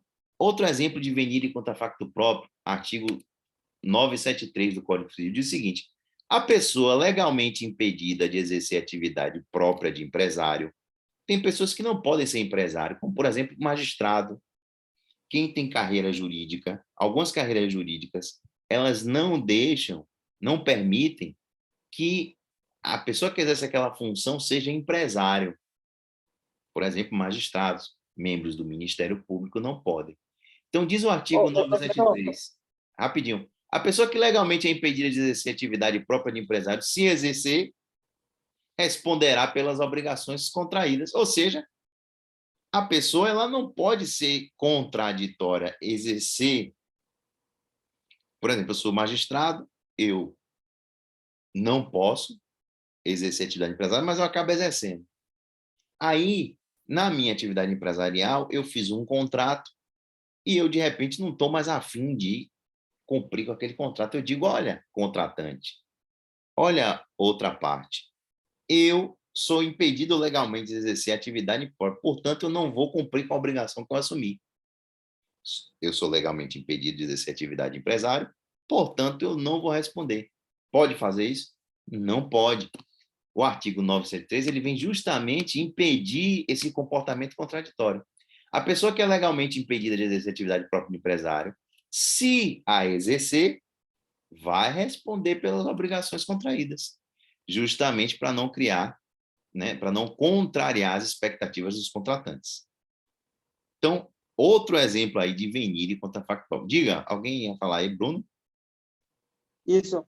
Essa questão de acumular cargos, eu acho que eu vi em alguma coisa relacionada a isso em direito, ou em direito administrativo. Segue o mesmo entendimento?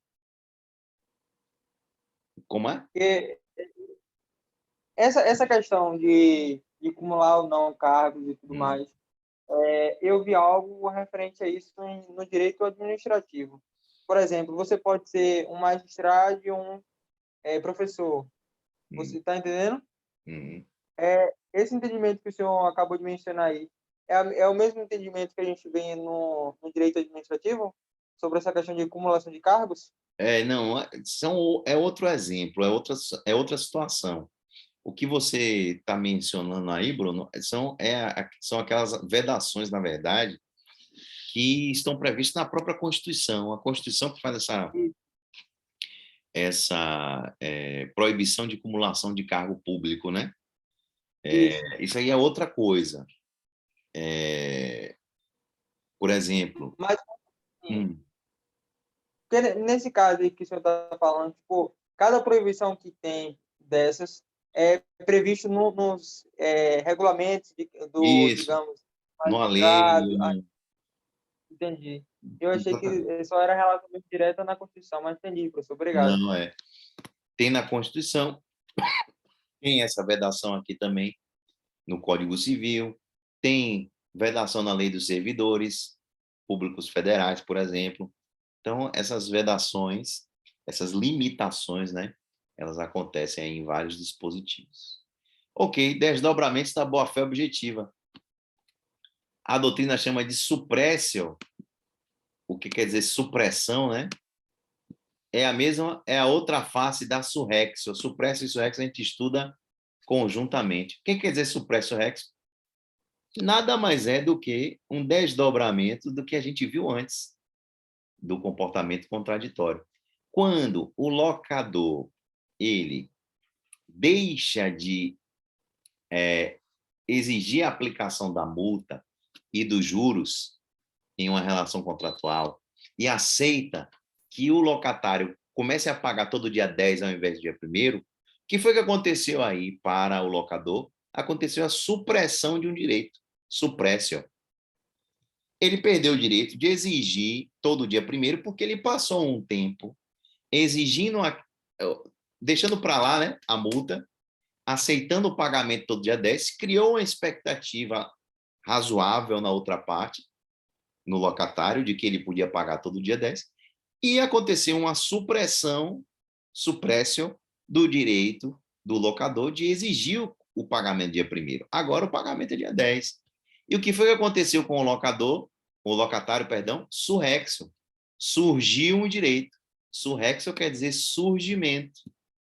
Nada mais é do que a outra face da suppressio. Toda vez que nós temos uma surrexio, nós temos uma suppressio. São nomes bonitos para as duas faces da mesma moeda, do que a gente já mencionou aqui antes. Beleza? Por fim, tucoque. Tucoque o que é? É a mesma coisa. Vedação do comportamento contraditório. Tucoque tem origem, essa expressão, no grito de dor de Júlio César, né? Um senador, né? Júlio César lá de Roma, que foi morto pelo próprio filho, Brutus. Brutus matou o próprio pai, apunhalando pelas costas. E no seu grito de dor, grito de morte, o que foi que Júlio César falou para o filho? Até você, Brutus, meu filho. Até você, tucoque. Tucoque quer dizer até você, Brute, filimi. Até você, Brutus, meu filho. Por quê? Porque ele foi surpreendido com aquele comportamento de Brutus. Ele foi pego de surpresa. É um comportamento contraditório. Então, tucoque, na verdade, é a vedação do comportamento contraditório. É a vedação de se criar uma expectativa e depois frustrar ela. Então, tucoque, até você, eu já usei essa expressão, inclusive, em reunião de condomínio.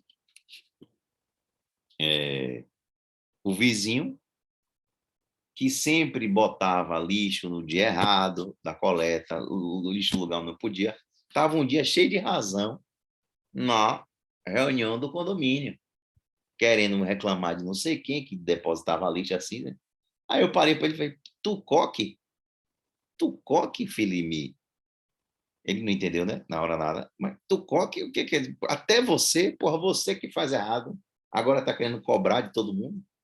Até você, tucoque, filimi. Então, essa expressão pode ser muito valiosa, viu? Você aí, seu namorado, sua namorada, quando começa uma compreensão, né? Uma liberdade, pode tudo, bacana. Começa a 6 meses, 1 ano, começa aquela coisa, ciúme, não pode mais ir para ali, não pode ir para cá. Aí você vai falar para ele, tucoque, pô, até você. Que comportamento contraditório é esse? No início do namoro, tudo certo, tudo bacana, mas você achava lindo eu sair com meus amigos, minhas amigas, agora tá nessas regras rígidas? Não, tucoque, até você. Então, o que é essa expressão tucoque? É a violação de uma expectativa, é o comportamento contraditório, você agir de um modo e depois modificar, depois exigir. Aí, dá-se como exemplo, na doutrina, o artigo 180 do Código Civil. O que é que diz o 180? O menor, entre 16 e 18 anos, né, o relativamente incapaz, não pode, para eximir-se de uma obrigação, invocar a sua idade se ele dolosamente ocultou a idade quando inquirido pela parte. Então, o relativamente menor, ele é perguntado, vem cá, você é maior de idade? Ele diz, sou, e faz um contrato. Depois ele não vai poder dizer, olha, eu não vou cumprir com o contrato porque eu sou menor de idade, lhe enganei, ocultei a minha idade, não vou cumprir. Pode fazer isso? Não. Até você, na hora de contratar, você disse que era maior de 18 e você ocultou a sua idade dolosamente. Você vai ter que cumprir. É o que diz o artigo 180. O menor relativamente incapaz vai ter que cumprir com as obrigações que ele assumiu, ainda que tenha feito sem a assistência, se ele enganou a outra parte. Beleza? Então, tá aí. 10 dobramentos da boa-fé objetiva. Vou deixar para que depois vocês dão uma lida para a gente dar uma aceleradazinha aqui nos princípios para finalizar. Relatividade dos efeitos contratuais quer dizer o contrato, regra geral, só produz efeitos entre os contratantes. Isso quer dizer relatividade dos efeitos contratuais. Quer dizer isso. O contrato só produz efeitos relativamente àquele que assinou o acordo, que disse sim, eu quero contratar. O contrato não vincula a terceira pessoa, não pode vincular a terceira pessoa, a não ser em casos pontuais. Em alguns casos, como a gente vai ver na próxima aula, a relatividade dos efeitos do contrato pode ser quebrada. Em alguns casos, os contratos podem vincular a terceira pessoa, mas isso é exceção. Regra geral, o contrato ele só produz efeitos entre os contratantes. Mas nós temos algumas exceções. Por exemplo, estipulação em favor de terceiro. Exemplo de estipulação em favor de terceiro, contrato de seguro. O que é o contrato de seguro? O contrato de seguro é um pacto através do qual, por exemplo, contrato de seguro de vida. Vamos imaginar que eu segure a minha vida. Olha, se eu vier a falecer, vou contratar com a seguradora para ela pagar uma indenização à minha mãe, à companheira, ao meu filho, enfim. Pactuo isso com a seguradora. Muitas vezes o beneficiário, que é aquele que vai receber o valor, ele nem sabe que existe o seguro, nem sabe que eu contratei. Depois que a pessoa falece, aí a seguradora entra em contato, olha e tal, né? Meus sentimentos, mas não sei quem deixou um seguro de vida aqui para você e tal, você tem que pegar um benefício. Beleza. Pergunta a você, esse beneficiário assinou o contrato de seguro? Não. Às vezes ele nem sabia que existia o contrato de seguro e ele está sendo beneficiado. O contrato está produzindo efeitos para uma pessoa que nem sabia da existência do acordo. O que é isso? Essa é uma exceção ao princípio da relatividade dos efeitos dos contratos. Porque, regra geral, o efeito só produz efeitos entre aquelas partes que assinaram ele. Mas, excepcionalmente, olha o exemplo aí, contrato de seguro. O contrato pode produzir efeitos à terceira pessoa, que não faz parte do acordo, não assinou o pacto originariamente. Beleza? Então, relatividade dos efeitos do contrato quer dizer isso. O contrato, regra geral, produz efeitos só entre os contratantes. Mas, excepcionalmente, como estipulação em favor de terceiro é um exemplo disso, como promessa de fato terceiro também é outro exemplo, a gente vai ver isso mais na frente com calma. Excepcionalmente, o contrato pode produzir efeitos em relação a uma terceira pessoa que não fez parte daquela relação contratual originária. Diga, Bruno. Professor, inclusive você tocou nesse assunto aí do contrato de seguro, e eu estou pesquisando sobre esse tema e eu acabei encontrando um fato curioso. Eu não sei se o senhor já chegou a analisar sobre isso, porque assim, no nosso Código Civil, né, mais especialmente no artigo 798, dispõe aí, né, que o beneficiário ele não terá o direito ao capital estipulado quando o segurado se suicidar nos primeiros 2 anos de vigência inicial do contrato. E aí, o que... Opa, peraí. Peraí, Bruno, que é isso? Vá. E o que eu estava lendo aqui, o senhor viu a parte que eu falei do artigo? Vi. Pronto.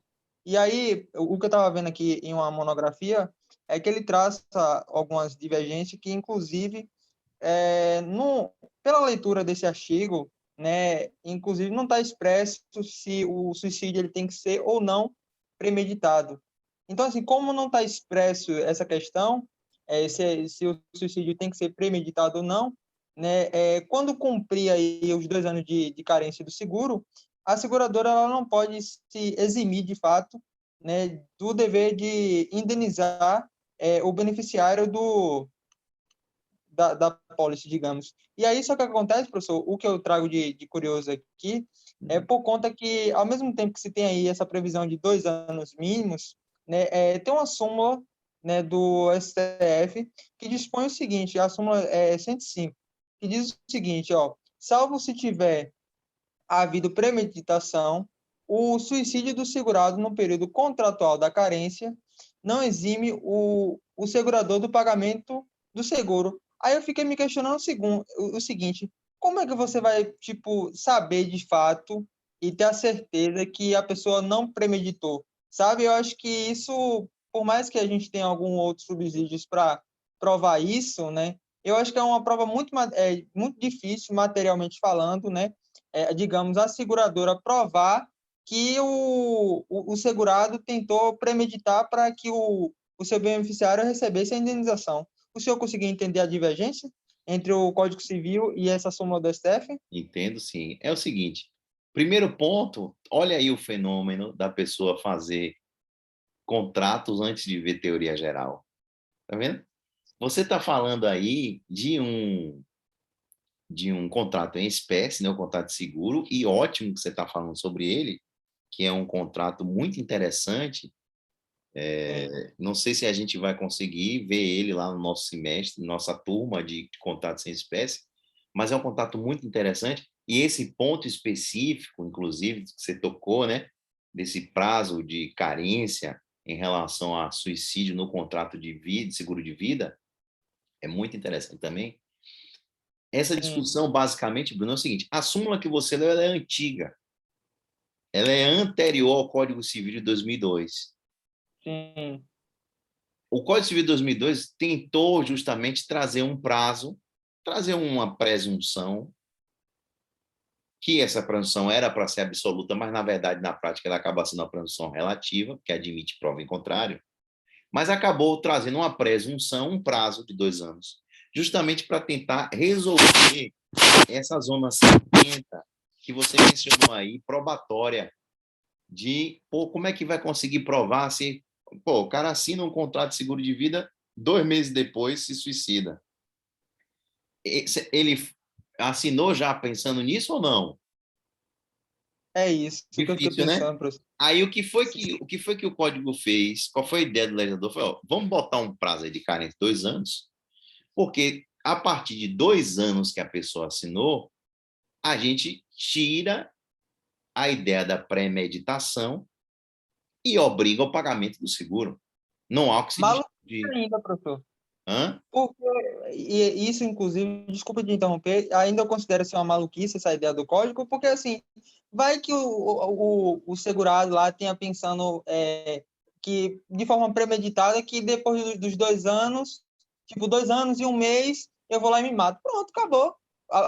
Vai ter que indenizar. Então, assim, como eu disse, reitero, é uma problemática pertinente, e eu acho que quando eu comecei a ver esse tema, eu falei, não, eu vou ter que escrever sobre isso aqui, porque realmente você vê que é um conflito existente entre o É, código e também a súmula do STF. E aí, professor, eu queria questionar o seguinte, nesse caso, o senhor mencionou aí que essa súmula do STF ela é um pouco antiga, isso. mas ela ainda tem força normativa, a mais do que o Código Civil?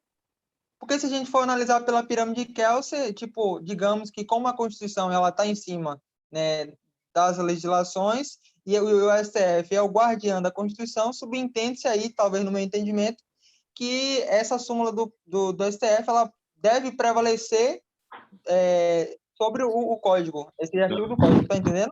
Não, mas não. Você está enganado. E é o seguinte, Sim, súmula não é lei. sim. Não há hierarquia para a gente definir entre súmula e legislação. Seja lei ordinária, lei complementar, enfim. A hierarquia legislativa que a gente faz a avaliação é em relação à norma, em relação à lei, né? A gente vê se a lei, se a Constituição está acima da lei ordinária, que é o Código Civil, se o Código Civil está acima do decreto. Aí, esse tipo de comparação a gente faz. Entendeu? Sim. Mas a gente não pode fazer uma comparação de lei com súmula.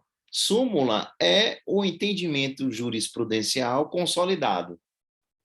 O determinado tribunal, STJ, TJ da Bahia, o STF, ele vem entendendo, começa a entender de determinado modo repetidas vezes. Aí, para uniformizar aquele entendimento naquela corte, emite uma súmula. Ó, a partir de agora, o entendimento da gente é assim. Aqui no STF, a gente... Mas aquilo não é lei. Uma súmula, ela pode ser expressamente revogada por uma lei ou pelo próprio tribunal. Ela pode ser simplesmente superada. Tem súmulas que continuam no rol das súmulas, né, do STJ, STF, mas não tem mais validade, não tem mais aplicação, como acontece aí no nosso caso. Por quê? Porque houve uma modificação depois, posterior, na legislação. O contrato de seguro ele é um contrato que era regulamentado por leis esparsas e tal, regulamentos, decretos, e com o Código Civil, entrou, de fato, no Código Civil de 2002, né? Virou um contrato típico, e passou a ser regulamentado pelo Código Civil de 2002, e o que havia de entendimento contra aquilo anteriormente foi superado. Então, o que vigora hoje é o que está ali no Código Civil. Agora, é possível que o STJ, o STF, venha a reinterpretar a aplicação de determinado dispositivo do Código Civil? É possível, é possível. Mas, assim, a gente não tem como fazer esse tipo de associação direta, né? Que entre súmula e norma em vigor. A hierarquia, né, vamos dizer assim, ela vai ser analisada entre textos normativos. Não sei se eu consegui explicar a você, mas súmula é o entendimento dos tribunais, assim como enunciados é o entendimento da doutrina. A gente não fala aqui enunciado da primeira jornada de direito civil. Ah, isso já virou um enunciado de tal coisa. Aquilo ali não é lei. O enunciado não é lei. É assim, é igual a súmula. É o entendimento majoritário, é como aquele ator, aquele setor, né, que é aplicador de direito, entende como deve ser, mas aquilo não é legislação. Aquilo não tem força de lei. Inclusive, tem até uma crítica muito forte em relação aos limites dessa coisa de enunciado, né? Que hoje em dia tem enunciado da jornada de direito processual, aí enunciado da jornada de direito comercial civil. Aí cada um vem com enunciado, como se estivesse legislando, e aí, né, vira aquela loucura, aquela confusão que a gente não entende, acaba sem entender, se perde da essência, né, do nosso sistema, que é um sistema baseado no civil law. É claro que a gente já tem elementos de common law, é claro que hoje em dia a gente vive num sistema um pouco híbrido. Por exemplo, a gente tem súmula vinculante. Súmula vinculante já é uma outra história. A súmula vinculante já tem uma característica, de fato, a súmula vinculante, ela vincula os julgadores e o ordenamento como um todo. Mas aí já é outro capítulo de outra novela aí. Mas se você pegar essa súmula que você falou aí, 105, se não me engano, né? 105. Você vai ver que ela é uma súmula Deixa eu ver aqui de quando é. Deixa eu ver se eu acho essa informação. Professor, eu espero o senhor olhar aí para eu questionar uma coisa que eu estou ainda em dúvida. Não, pode perguntar. Pronto. É porque, assim, queira ou não queira, pelo que eu entendi nas pesquisas que eu fiz, por mais que essa súmula possa ser antiga, eu acho que ela ainda não foi vetada. Então, se tiver um caso concreto, digamos, em que a parte do beneficiário se valer aí dessa ideia aí, dessa súmula e tudo mais, nesse caso, vai aí ocorrer um conflito entre a súmula e a norma. Aí eu gostaria de saber o que é o seguinte: na hora da decisão, o senhor acha que o que é que vai pesar mais? É a ideia de que a seguradora não conseguiu trazer elementos, né, documentais para provar que a pessoa premeditou, ou vai valer o que? É isso que eu agora fico um pouco confuso. Não sei se o senhor Eu conseguiu entendi. Não, entender. atualmente o que vai acontecer é que o juiz vai decidir de acordo com o Código Civil. Porque essa súmula é de 1963. Uhum. Salvo se tiver havido premeditação, o suicídio do segurado no período contratual de carência não exime o segurador do pagamento do seguro. Essa súmula está superada. Entendeu? Porque o Código Como é? Civil estabeleceu um prazo de 2 anos. Ah, mas o prazo de 2 anos é bom ou ruim? Aí é uma outra discussão. Eu concordo com você que é algo que engessa uma aplicação que deveria ser caso a caso, né?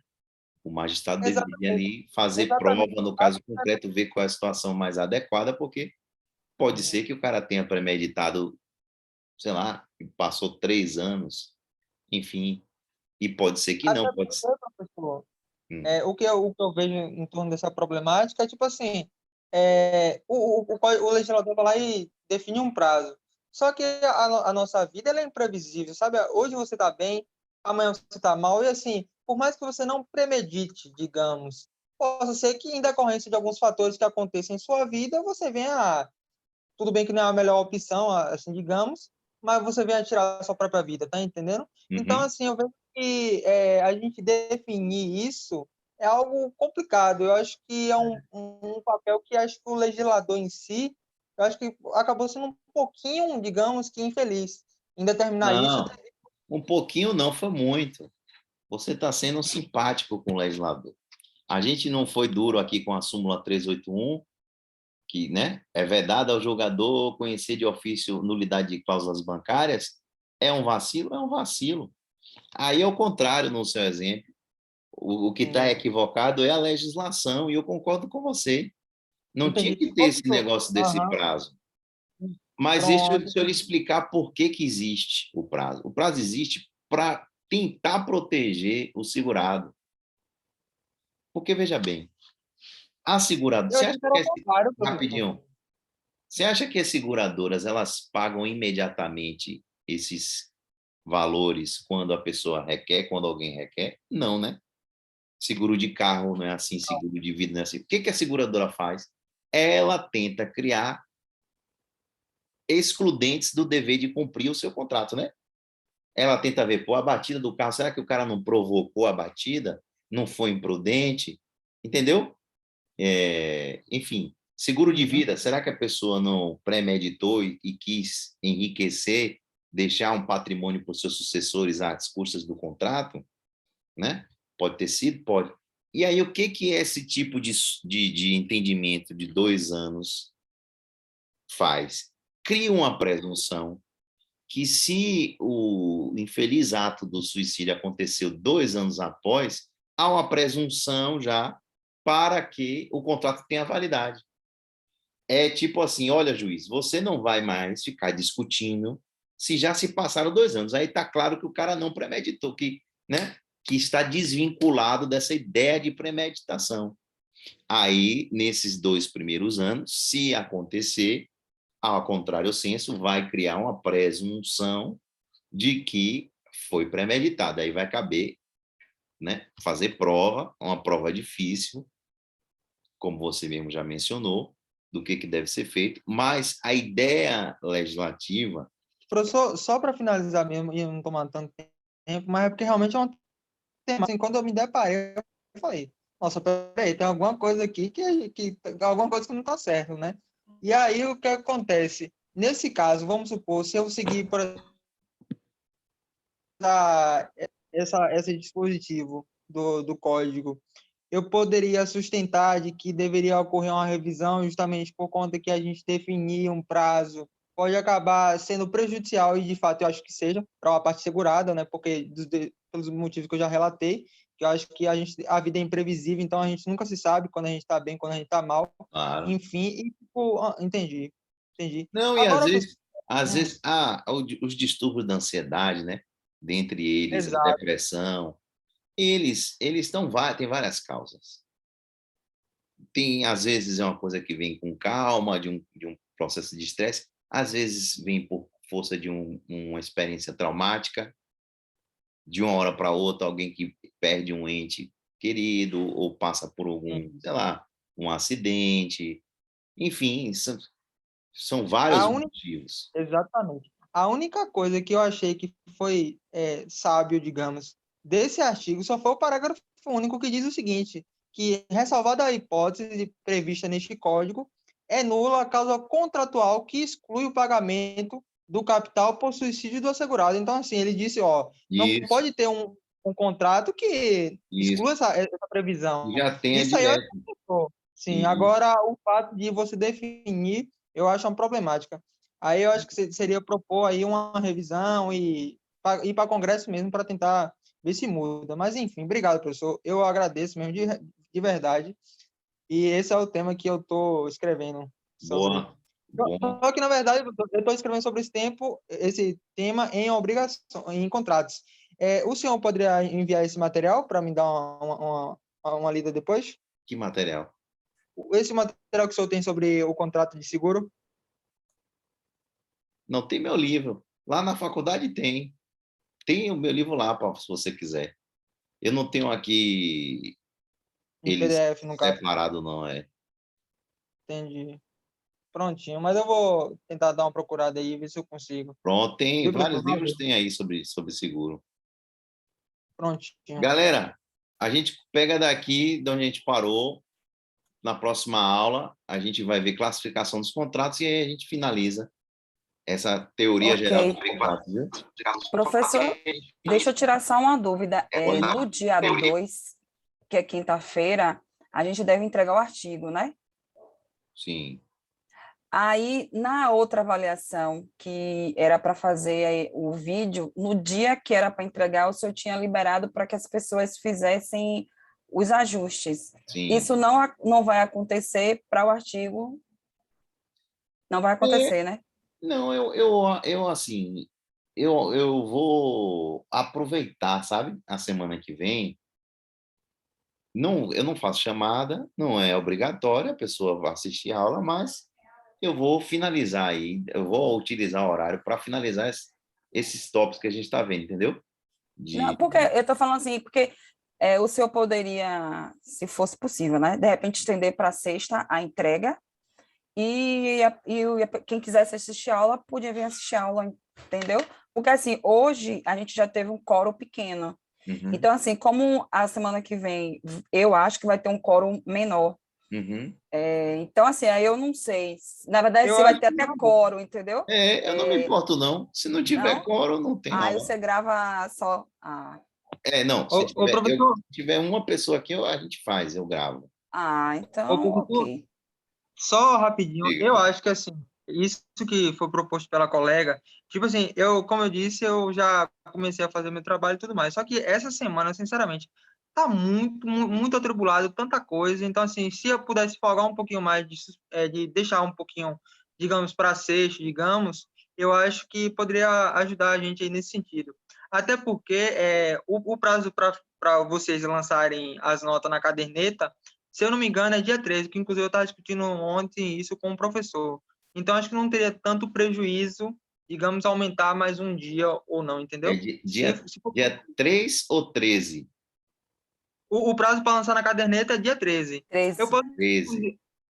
13. Não, por mim não tem problema, não pode ser sexta, não, não se preocupem, não.